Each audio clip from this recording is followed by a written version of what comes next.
পহেলা বৈশাখের পূর্বে পাহাড়ে সপ্তাহব্যাপী উদযাপন করা হয় বৈশাখী উৎসব।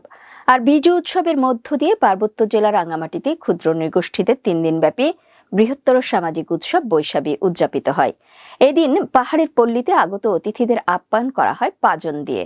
অতিথিরা যে বাড়িতেই যান না কেন তাদের খেতে দেওয়া হয় পাজন। পাজনের পাশাপাশি অন্যান্য খাবার যেমন চটপটি, নানা ধরনের পিঠাপুলি, বিভিন্ন ধরনের স্থানীয় ফলমূলও খেতে দেওয়া হয়। তবে পাজন হচ্ছে অতিথি আপ্যায়নের প্রধান খাবার।